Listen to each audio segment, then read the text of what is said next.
Hi అండి. నమస్తే. నా పేరు ప్రవీణ్. మీరు చూస్తున్నారు ప్రవీణ్ టీవీ. సో, మనతో పాటు ఉన్నారు Yesudas sir, good shepherd school correspondent. So, పిల్లల గురించి అవేర్‌నెస్ అంటే పిల్లలకి, పెద్దలకి, స్కూల్ యాజమాన్యానికి పనికొచ్చే ఈ వీడియోస్ అందరికి షేర్ చేస్తారని కోరుకుంటూ కంటెంట్‌లోకి ఎళ్ళిపోదాం పదండి. సార్ నమస్తే. నమస్తే. సార్ మామూలుగా నాకి ఎప్పటినుంచో ఉన్న కోరిక మీలాంటి ఎడ్యుకేషన్ కేటగిరీ పీపుల్‌ని పట్టుకొని అడగాలనుకున్న క్వెషన్ ఇది. చెప్పండి.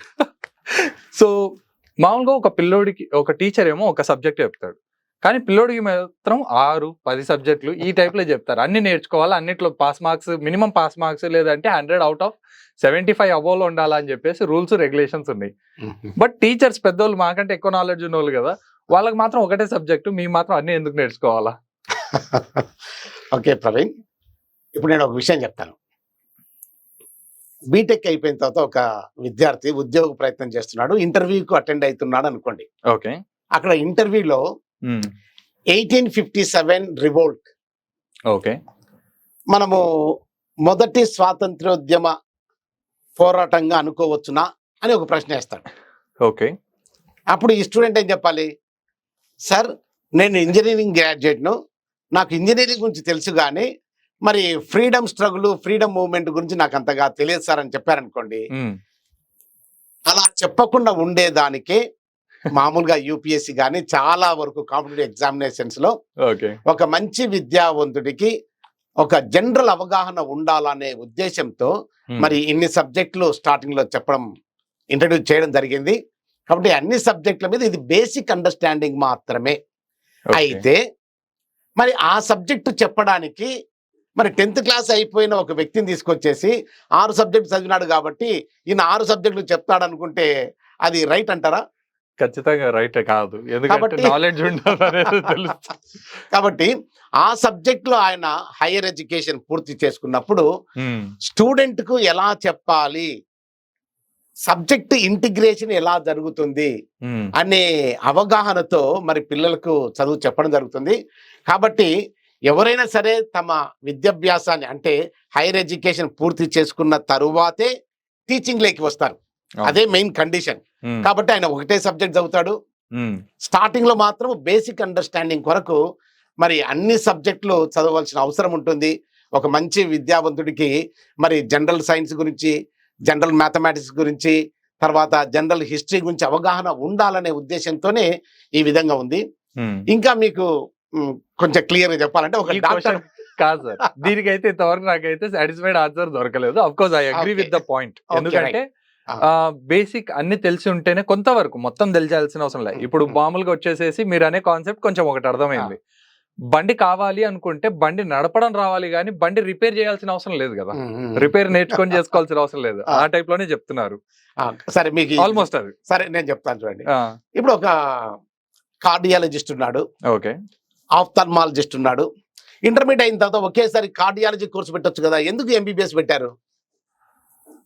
అంటే human body working, human body total system ఎలా వర్క్ అవుతుందో తెలుసుకున్న తరువాత స్పెసిఫైడ్ నాలెడ్జ్ అంటే కార్డియాలజిస్ట్ అని, న్యూరాలజిస్ట్ అని, నెఫ్రాలజిస్ట్ అని ఈ విధంగా చదువుతున్నారు. అంటే మరి ఇంటర్మీడియట్ తర్వాత డైరెక్ట్ గా న్యూరాలజీ లేదంటే కార్డియాలజీ అది ఎందుకు చదవడం లేదు? అంటే ఒక అవగాహన, బేసిక్ ఫండమెంటల్ అవగాహన వచ్చిన తరువాత మాత్రమే మరి ఆ కోర్సు చదివేదానికి అవకాశం ఉంది. అదే విధంగా ఎప్పుడైతే ఈ బేసిక్ అండర్స్టాండింగ్ ఆ హ్యూమన్ అనాటమీ మీద ఏర్పడిన తర్వాత మాత్రమే ఆ స్పెషలైజ్డ్ నాలెడ్జ్ కోసం పోయేదానికి మరి వీలుంటుంది. అలా బేసిక్ అండర్స్టాండింగ్ కావాలి కాబట్టి ఫస్ట్ ఇది పెడతారని చెప్పేసి నేను మీకు ఆ క్లారిటీతో చెప్పగలను. ఇది ఒకటి, ఈ దానికైతే ఆన్సర్ సాటిస్ఫైడ్ సార్. ఎందుకంటే ఇంకా అర్థమైంది. సింపుల్ గా చెప్పాలి అంటే మ్యాక్రో లెవెల్ నుంచి మైక్రో లెవెల్, మైక్రో లెవెల్ నుంచి నానో లెవెల్ కి వెళ్తున్నాం. అంటే జనరల్ స్టార్టింగ్ లో ఏంటంటే ఫౌండేషన్ లాగా ఒక జనరల్ అండర్స్టాండింగ్. నేను హిస్టరీ చదవలేదు, నాకు జనరల్ సైన్స్ తెలియదు అని ఒక బీటెక్ స్టూడెంట్ కానీ లేదంటే ఇంకొక స్టూడెంట్ కానీ అలా చెప్పడానికి వీలు కాదు. అంటే మామూలు మంచిగా చదువుకున్న వ్యక్తి అన్నప్పుడు ఈ బేసిక్ అవగాహన ఖచ్చితంగా ఉంటుందనే ఉండాలి, ఉంటుంది అని చెప్పేసి వీటిని ఇంట్రడ్యూస్ చేయడం జరిగేది. కాబట్టి అన్ని సబ్జెక్ట్ చెప్తారు. కానీ ఆ సబ్జెక్టులు చెప్పే టీచర్ మాత్రము వాళ్ళు హైయర్ ఎడ్యుకేషన్ లో అది పూర్తి చేసుకుని వస్తేనే ఆ విధంగా ఇంటిగ్రేట్ చేసి చెప్పడానికి సాధ్యమవుతుంది. ఓకే. యాక్చువల్ నాకైతే దీనికి ముందు ఏమనిపిస్తుండే అంటే, అంటే ఇంత ప్రెషర్ ఎందుకు? సార్ వచ్చి ఊకొక్క సబ్జెక్ట్ చెప్పి వెళ్ళిపోతాడు. మ్యాథ్స్ టీచర్ మ్యాథ్స్ వచ్చి చెప్తాడు, ఇంగ్లీష్ టీచర్ ఇంగ్లీష్ చెప్పి వెళ్తాడు, ఈ టీచర్ సో అండ్ సో అని అయితది. నేనెందుకు అన్ని చదవాలా?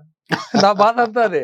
అంటే మీకు చదువు చెప్పిన సార్ కూడా స్టార్టింగ్ లో ఈ విధంగా ఒక బేస్, ఒక అండర్స్టాండింగ్, జనరల్ అండర్స్టాండింగ్ వచ్చిన తర్వాత ఏం చేస్తాడు, ఇంటర్మీడియట్ లో ఎంపీసీ మాత్రం తీసుకుంటాడు మ్యాథ్స్ చెప్పాలంటే, తర్వాత బిఎస్సిలో ఎంపీసీ తీసుకుంటాడు, తర్వాత ఎంఎస్సి మ్యాథమెటిక్స్ తీసుకుంటాడు, తర్వాత ఆయన వచ్చేసేసి మీ 10th క్లాస్ మ్యాథమెటిక్స్ మాత్రమే చెప్తారు. అవును సార్. అంటే స్టార్టింగ్ లో మాత్రము మనకు ఓవరాల్ అవగాహన, మరి అది ఒక సిటిజన్ గా కానీ, లేదంటే ఒక ఉద్యోగ ప్రయత్నం కానీ, లేదంటే సహజంగా సొసైటీలో ఉండేదానికి అవసరమైనటువంటి నాలెడ్జ్ సముపార్జనకు కానీ, ఈ విధంగా అన్ని రంగాల్లో అవగాహన ఉండే విధంగా మరి ఈ సబ్జెక్టులన్నింటినీ మరి విద్యార్థులు స్టార్టింగ్ లో చదివే అవన్నీ కూడా బేసిక్సేనండి. ఈ ఆన్సర్ తెలియక ముందు మాత్రం నాకు మనసులో ఏమనిపించింది అంటే, ప్రతి ఒక్కడు ఏలెట్టి చూపిస్తారు సిస్టమ్ లో తప్పులు ఉన్నాయి అది ఇది అని చెప్పేసి. నాకు కూడా అదే విధంగా నేను కూడా అటువంటి కేటగిరీలో ఉంటున్నాను ఇప్పుడు నిజం చెప్పాలంటే. So but end of the day వచ్చేసేసి అంత లోపల అంటే ఈ ప్రాసెస్ మొత్తం 10th కంప్లీట్ అయ్యే లోపల ఆ పిల్లోడికి ఏ సబ్జెక్ట్ ఎక్కువ ఇంట్రెస్ట్ ఉందో ఆ సబ్జెక్ట్ బేస్ చేసుకొని అతను ఆ ఫీల్డ్ లో సక్సెస్ అయ్యే ఛాన్స్ ఉంది. లేదంటే 1వ తరగతి నుంచి ఇంజనీరింగ్ చెప్పచ్చు కదా. అదే 1వ తరగతి నుంచి ఇంజనీరింగ్, 1వ తరగతి నుంచే నీట్ గురించి, మెడికల్ కోర్సెస్ గురించి అక్కడి నుంచే చదువుకుంటూ పోతే వాళ్ళకు సొసైటీ ఏంటి, సోషలైజేషన్ ఏంటి, మన హిస్టరీ ఏంటి, మిగతా విషయాలన్నిటి మీద మరి ఏమాత్రం అవగాహన ఉండేది కాదు. అది సంపూర్ణ వ్యక్తిత్వంగా మనం పరిగణించలేం.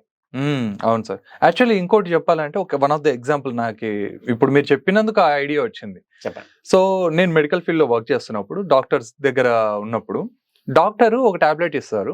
అది సింపుల్ గా చెప్పాలంటే ఫంగల్ ఇన్ఫెక్షన్ దానికి సంబంధించినది. ఆ కెమికల్ వచ్చేసి లివర్ దగ్గర పోయి పనిచేస్తుంది. స్కిన్ అయినప్పటికీ లోపల ఇంటర్నల్ గా పోయి వర్క్ చేయాల్సినది. ఇప్పుడు ఈయన ఇచ్చిన స్కిన్ కే కదా, స్కిన్ కాడికే అయిపోవాలి కదా, లోపల అంటే బాడీ ఇంటర్లింక్ అయింది. సో బేసిక్ హ్యూమన్ అనాటమీ గురించి ఎంబీబీఎస్ లో ఆయన నేర్చుకున్నారు కాబట్టి ఆయన తర్వాత dermatology. Next super. So flawless education system లోనే ఉన్నాం కొంతవరకు నిజం చెప్పాలంటే. కొన్ని బేసిక్ అవగాహన ఉండాలి. అది కరెక్ట్ మీరు అన్నట్టు. అది ఫ్లాలెస్ అని మరి అంత గంటాపదంగా కాకపోయినా కూడా ఈ అవగాహన అయితే అందరికి బేసిక్ గా స్టార్టింగ్ లో అయితే ఉంటేనే చాలా బాగుంటుంది, వాళ్ళ గ్రోత్ బాగుంటుంది. సో చూసారు కదండి మన ఎడ్యుకేషన్ వ్యవస్థ ఇది అది అని చెప్పేసి అనుకునే వాళ్ళకి. అండ్ ఇందాక నేను ఫస్ట్ స్టార్టింగ్ లో అడిగిన క్వశ్చన్ ఉంది కదా, సో దానికి ఆన్సర్ దొరికింది అనుకుంటున్నాను. ఇంతటితో ఈ వీడియో ముగిస్తూ మీ ప్రవీణ్. జై హింద్.